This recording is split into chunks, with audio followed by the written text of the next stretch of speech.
that he's thanking me and Sam for everything that we have done, but he's hearing that he's gonna sign with the other side. So my text message back to Jerry at that time was, but whatever you're hearing, Jerry, is between you and Toronto. When you guys go meet with Dennis Kim and Kawhi at Doc's house, to sell life after basketball and all those type of things. And yes, I want to be compensated because I have my own business, and here I am. I'm flying here, flying there, and I'm paying all this out of my pocket. And then sometimes I went through a sponsor, but I'm paying this out of my own pocket. So I'm flying to San Antonio. We help Kim move. Now, for those of you watching the visual version, he's providing a lot of receipts through the iMessage. It's dated. Everything is sort of in a perfect alignment.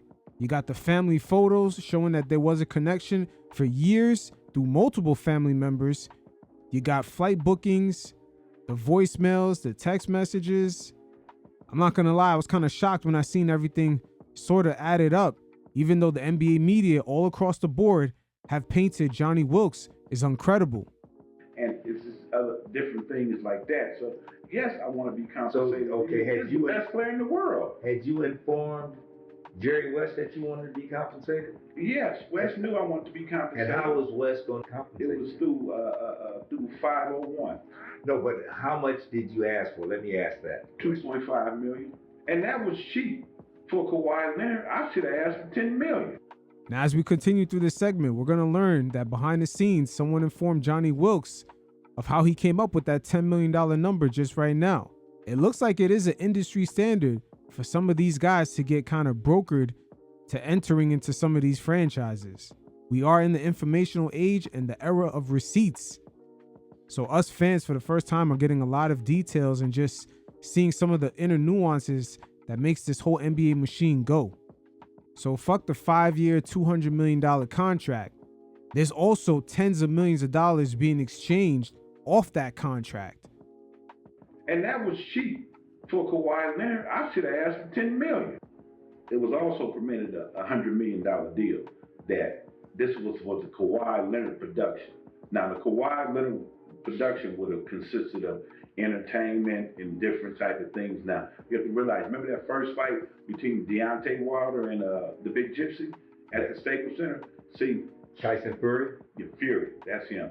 That was supposed to be the first night of Kawhi Leonard's production.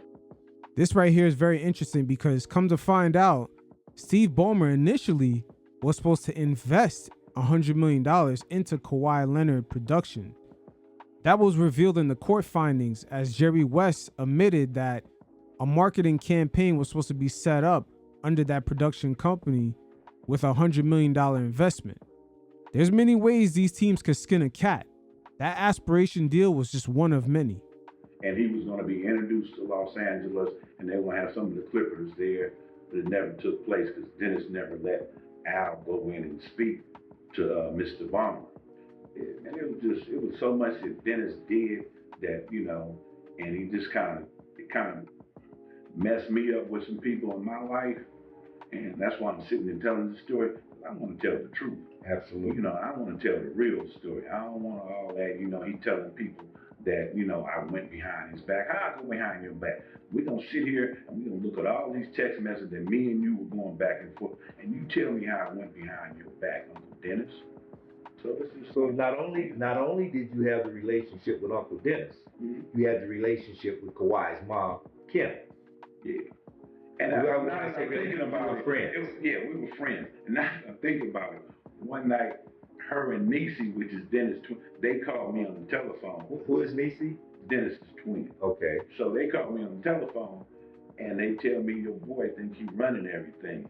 So in my mind, I'm like, he kind of is, but it's your show, Kim. I didn't say that, but that's what it was. And, it was like, because then I come to find out Dennis was trying to sell his protocol stuff, one of his little programs. I'm like, I'm not selling that shit. I'm selling Nephew. Nephew was Kawhi. Yeah. I don't want to sell Kawhi. So my thing was to get Al Heyman, Mr. Ballmer together, and see, from my understanding, Al Heyman wanted everybody at the table. He just didn't want Dennis, him, and he wanted everybody. So it was times that they were asking me, well, can you get Kim to talk to us? And I was like, I was loyal to Dennis, so I was, I don't want to do all that type of shit. So I never went and approached Kim and asked Kim, they want to talk to you. So it was like, now that I think about it, I should have, because if I can get, my thing was to get Al Heyman and Mr. Ballmer at the table, and and can you imagine me when I was recruiting players for Al Heyman? You, Jim Gray, Sam Watson, and Jerry West met at this Italian restaurant in Beverly Hills. Correct. And what was the purpose of that meeting? To get I want to know when we get our money. Well, we presented them with some other stuff, for funding. Okay, the meeting was about you getting your $2.5 million. Correct. And was Sam Watson also supposed to be paid $2.5 million? No, he was supposed to get some of that from out of what I. Okay. So Sam wasn't supposed to get paid $2.5 million. He was supposed to get paid. You were going to compensate him. Correct. Okay. Well, we sat there, we met, and we had the meeting, and then we presented everything to Wes. We gave him the proposition, and we sat, we talked, we ate, and that's when I told you Sam was back there house signing. He was talking about this Al on the phone, and Wes said what he said about him and Mr. Ballmer, having a conversation, getting together. Okay, so Wes had agreed to pay you the $2.5 million. He was going back to present it to whoever he had presented to get the money. Now this right here is where Johnny Wilkes, he kind of fucked up because he should have had something in writing. The way these entities and corporations and just the way these mega conglomerates work, if it's not on a piece of paperwork, it doesn't exist.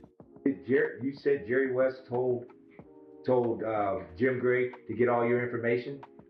This was outside as we walked into the car. This is after that me, Jim Gray, and Sammy are walking back to our cars. Yes. So Jim Gray asked me a question, how much did you ask for? And I told him in the letter it was 2.5. And he said, that's not enough.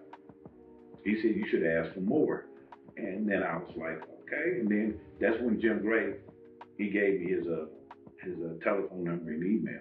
And he told me to send over the So you're telling me that Jim Gray was aware of everything that was supposed to go down regarding this payment to you? Jim Gray was aware of everything. Jim Gray is setting up these meetings through Sammy. Now, Jim Gray has a lot of connections to the NBA, as when they used to be on NBC, he was one of the main analysts on there. But the fact that there's so many hands in the pot of this whole transaction of just brokering Kawhi Leonard to the Clippers, something is not right. One of these guys got to be a smokescreen. Get my number from this guy. Let's exchange this piece of information through another guy. I've seen Adam Silver sort of create the same distance when it comes to the investigation with Steve Ballmer. They have the outside law firm handling it, and the way he worded it to the NBA media is that he's gonna come down on the ruling based off the law firm. So the law firm said to do this, and my ruling is based off of the law firm who did the investigation. Same thing when he passed down the 65 game rule, or when he started to make statements about getting back to basketball. He mentions Joe Dumars. He's always adding a buffer between his decisions and just relaying that information to the media. So fast forward right here, Johnny Wilkes gives some insight into how he was trying to get his money even after Kawhi has signed with the Clippers. And once again, this is the importance of getting the paperwork down, because if there's no paperwork on any type of promise of payment, that shit does not exist. And Johnny Wilkes is way too old not to fucking know that. And what was the deal? They were gonna I never read it. It was something, they're gonna find him $10 million and do this and do all that. And this was based on what Dennis was trying to do? I guess what Dennis was doing is negotiation. Sammy called me and asked me, he said the Clippers that, Wesley, delete everything, regarding the conversation and everything that had taken place. But me, I'm like, dealing with the courts and everything, and I've dealt with the courts before, and I'm not going to delete shit. I'm about to save more. Because I'm like, I'm going to delete it for this. I'm going to get paid. Absolutely. So, I'm like, I'm not going to delete that. I started saving more. He even sent me the story of the ESPN with it. Who sent you the story? Sammy. Sam sent you the story? I got a text message. Okay. Too. Okay. Now right here, Sam sends him a story letting him know that right now the Clippers have a lot of heat as the league is investigating them for tampering with the Kawhi Leonard free agency. There's a lot of red flags that should have been going off on Johnny Wilkes' head. Why is Sam Watson texting him about this situation? And he's sort of acting like it's an emergency. Once again, there's way too many buffers in between Johnny Wilkes and the Clippers. And this has been a master class on creating distance by the Clippers. Make no mistake about it. So you don't get paid. Nope. So now we're going through 29. We're in 2020. Kawhi's playing with the Clippers. They're having their season, and you still haven't gotten paid. But during that time, had you talked to Wes? Yeah, we were still communicating. I saw him at a boxing match that me and Dennis was at. Yeah. And, it was the one at the Forum. I mean, not the Forum, the Staples Center. Yes. Forgot the two boxers, but we was there and we saw him afterwards. And he said he had been trying to get in contact, but he was calling the 818 number. And I'm like, that's not my number. I know who number. That's Sammy's number. Right. So he was calling the 818. So I gave him my number that day, and then we started communicating. That sounds like a lie to me, because Jerry West earlier, he left a voicemail.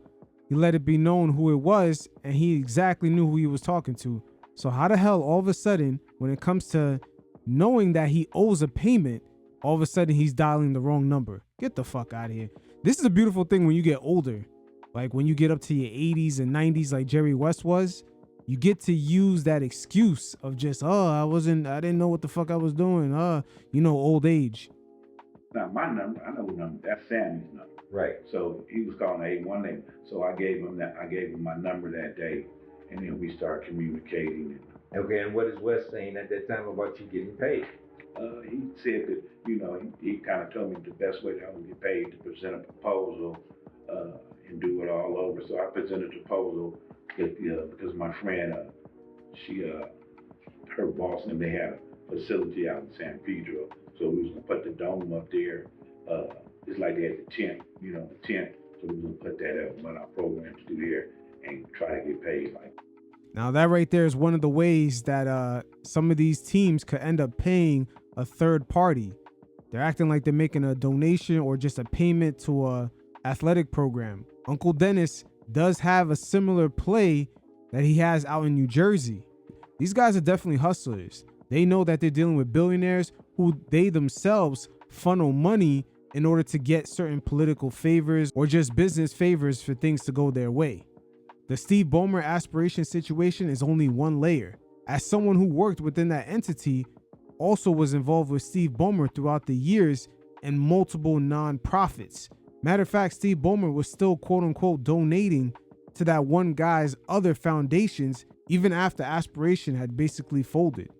Once again, this shit is nothing new. Many politicians get, quote unquote certain donations or payments in many different ways. This is just the first time on the NBA side the fans get to see what's going on behind the curtain. But then when I talked to this lady that's saying that she writes proposals, and I kind of explained to her, and she was like, well, what makes you think they're gonna give you the money? And then that's when I said to her, Sam haven't told you the whole story. She said no. So after I explained everything to her, she said, you don't need no proposal. You just need your money. You just need to get paid. I just need to get paid. And the NBA to this day has not done anything to the Clippers and Jerry West, he's since passed, rest in peace. Nothing happened to Jerry West or the Clippers regarding the tampering. No, nothing. Not a thing. And the NBA right now has all of that information. They have all of that information. They have that and more. And have not done nothing to the Clippers or Jerry West. No. Matter of fact, the Clippers have released a statement in response to Johnny Wilkes' story. And they named the accusations, quote, inaccurate and baseless. This is funny because this was sort of the same response that they had with Pablo Torre when he first asked him for a response before he released his initial reporting for the first time. The Clippers let it be known that his accusations were false. But then after Pablo had published his reporting for the first time, they actually responded to ESPN. They changed their wording from the accusations are false to absurd. Now we'll hear Johnny Wilkes give great insight to how he contacted multiple NBA media members and they did not want to touch the story. But on the flip side of that, a few years ago, they fined Miami and Chicago. They finding everybody except the Clippers. So that's another reason why you're doing this interview, because you want to let people know that everybody else, every other team in the NBA, many teams have been fined and take draft picks taken away. And a lot of these fines kind of went under the radar. Look at Daryl Morey. Almost 3 years in a row, he got fined for tampering in 2020, 21, and 22. And who would have knew? Magic Johnson even got caught up with Paul George back in 2017 before he decided to re-sign with OKC. They're going to protect Ballmer. The man has bought damn near all of Inglewood. You know, he's bought damn near, you know, he's bought the whole city of Inglewood. So with Judy put a big stadium over there, he's bought land over here, land over there. They ain't going to do nothing to him. And people have told me, because, you know, I know quite a people in the NBA. They're not going to do nothing to the local and Ballmer. They're bringing big business to the NBA. That's just like me trying to get this out. I've been trying to get it out. I talked to, what's her name? Ramona Shelby? Yeah, Ramona Shelby. Now look what we have here. For those of you watching the visual version, he not only sent Ramona Shelburne a group of photos showing how he had a relationship with Kawhi's whole family for many years, but he also notified her that he has certain receipts, especially on a notable person like Jim Gray. Make no mistake about it, when it comes to NBA media, Jim Gray is one of these guys that are considered one of the untouchables. But Ramona is the very same reporter back in 2025 when Steve Ballmer had showed up at ESPN overnight, gave him that softball interview, and allowed him to tap dance around a lot of questions. Matter of fact, her questioning was not even difficult at all. So she has her hands tied behind her back, as ESPN does have a major partnership with the NBA, and their cash cow and Steve Ballmer, they're not going to want to put him up on the cross and just crucify him like that. Send her stuff. I send the other, Baxter Holmes, that's another one. He's the one who did the investigation on Kawhi's trainer, was Randy. He did the investigation on him, you know. And also did the investigation on the Phoenix Suns on yes. Which got him, he had to end up selling the team. Matter of fact, Baxter Holmes is also the person that did the article on the Lakers revealing what went on behind the scenes. The fact that Jeannie Buss wanted to trade LeBron James. She was happy about not giving him the extension. And he got multiple interviews with her younger siblings on their real sentiments of what's going on with the franchise and how the sale was handled. So Baxter Holmes is no slouch when it comes to inside information. Right now, when it comes to Steve Ballmer, because of the big business he brought to the league, he's basically Teflon. He's not going to do nothing to Ballmer. It's a memo out. Whenever my name and this come up, it's like putting underneath the rug. Facts. Once again, every time I've heard of Johnny Wilkes, the media instantly calls him a person that is not credible at all. That's the way they branded him. But with all these receipts, especially Ramona Shelburne, seeing all these receipts way before she interviewed Steve Ballmer, we all got to be hard pressed to ask, why not bring those up when you interviewed him on ESPN? These are very interesting times. Pablo Torre's findings have put the NBA media in a tricky spot because almost all of them, in unison, have pretty much not even followed up with his story. There's no further discussion about it, even though a lot of these media members have their own platforms, their own social media accounts. A lot of the Steve Ballmer findings are just really surface level.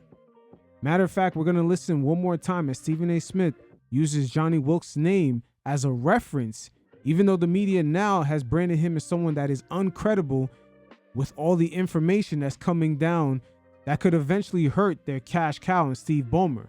How convenient. Steve, early this morning, you had some news regarding Kawhi's interest in the Lakers. What can you add to that? Well, what I can add to it is that, sometime today, Kawhi Leonard's team reached out to Magic Johnson, requested that they knew that the Lakers would want to meet with them. He wanted Magic Johnson and Jeannie Buss in that room. And Magic Johnson had every intention of appearing on behalf, in support of the Los Angeles Lakers, obviously. But then the league office called his agent, Lon Rosen, and informed them that Magic Johnson isn't allowed in the room. And so because of that, Magic Johnson would have to work the phones, but he certainly can't be in a meeting with Kawhi Leonard in any kind of official capacity on behalf of the Los Angeles Lakers because he's no longer president of basketball operations. But in the end, none of that matters. What it comes down to is that Toronto is in play.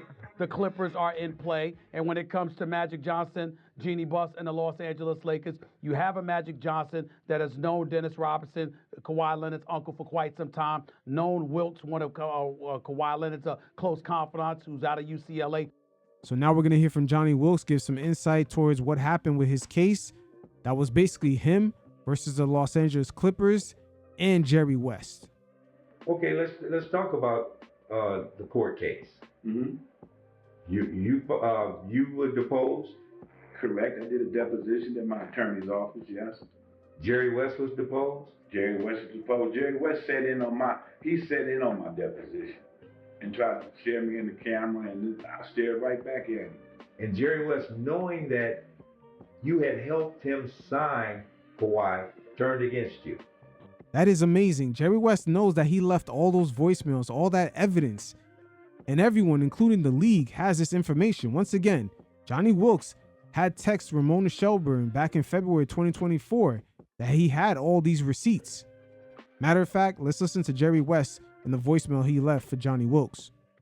But I do want to get together with you privately and love to take you to dinner and even Sam if he's around, so I can at least pay my respects to you guys for being so generous and helpful.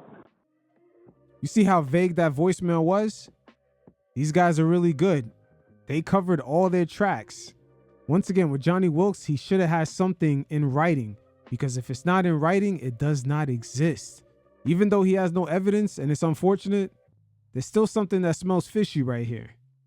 He turned, and not only did he turn against me, Sam Watson turned against me. I don't call him Sam, I call him Uncle Sammy now. And Uncle Dennis. Yeah, both of them unks, yes. Didn't both of them sign declarations against you? They both signed declarations. And here, I brought Sammy into this. He signed a declaration with them. Then he's going to tell me he didn't get paid. Come on now. Fuck out of here. You got paid. Facts. Sammy Watson, come on, man. You come out of the boxing industry. You guys are shady as fuck. You definitely got paid.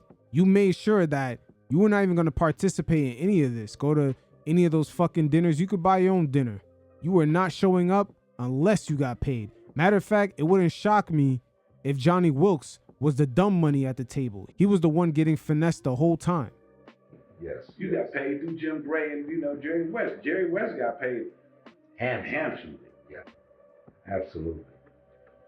And so the judge ended up dismissing the case, didn't he? Listen to me. Mr. Ballmer did his deposition, and it was things said in there that they, this how ridiculous this was. They turned over some evidence to us.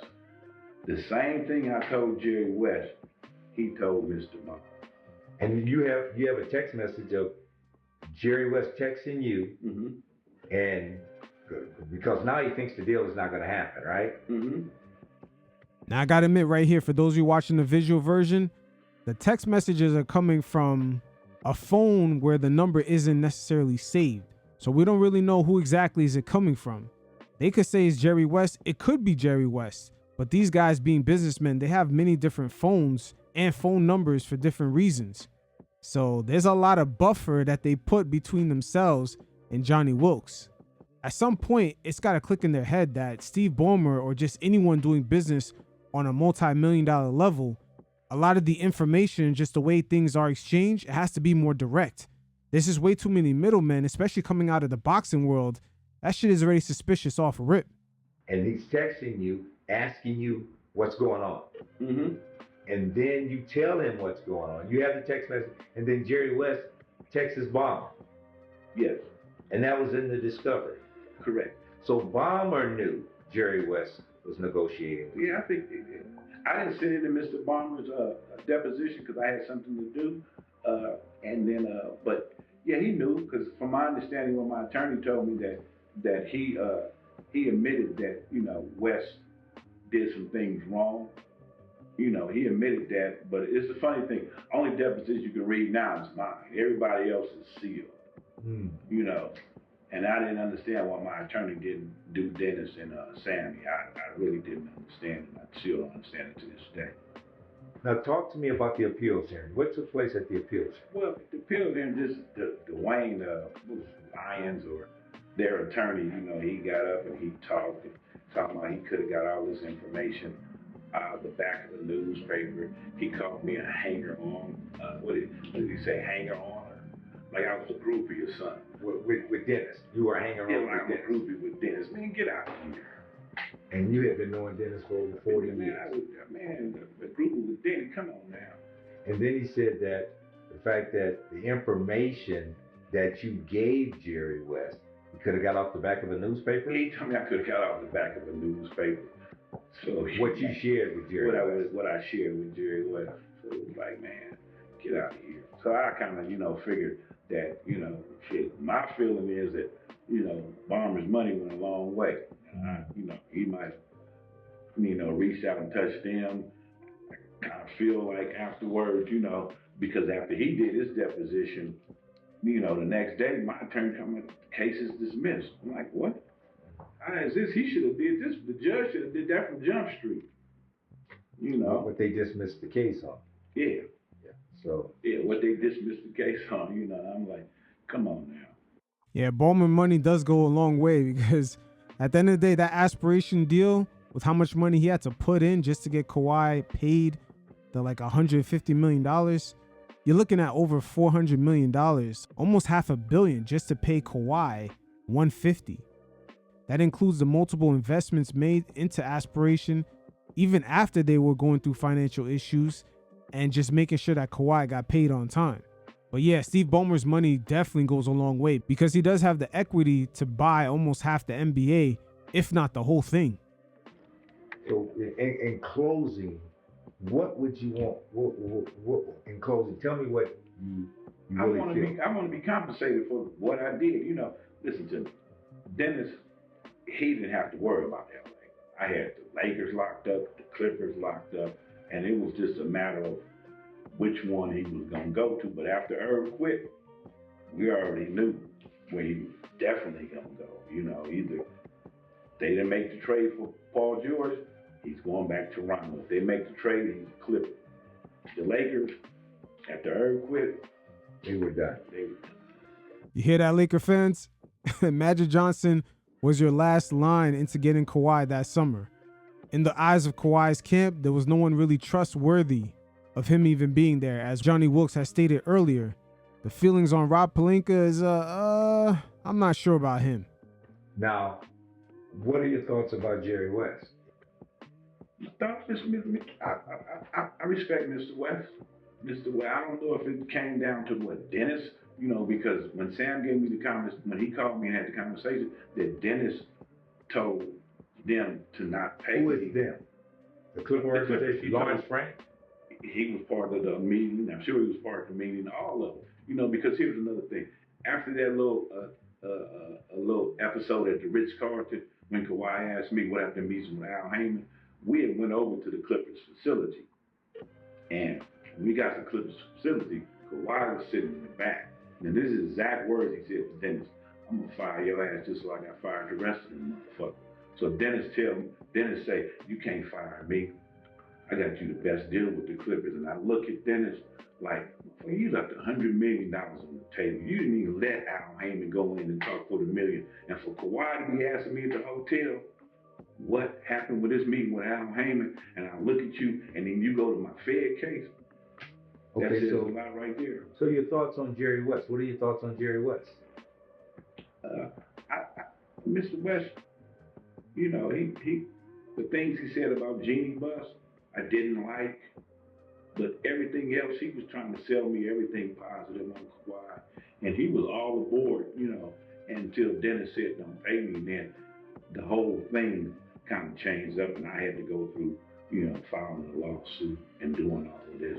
And still to this day, sitting here, what is this, 4 or 5 years later, I'm still here talking about it. And Mr. West has passed away, and there's some things that happened when, you know, we were still going to Mr. West, serving them papers with different things. And and he passed away.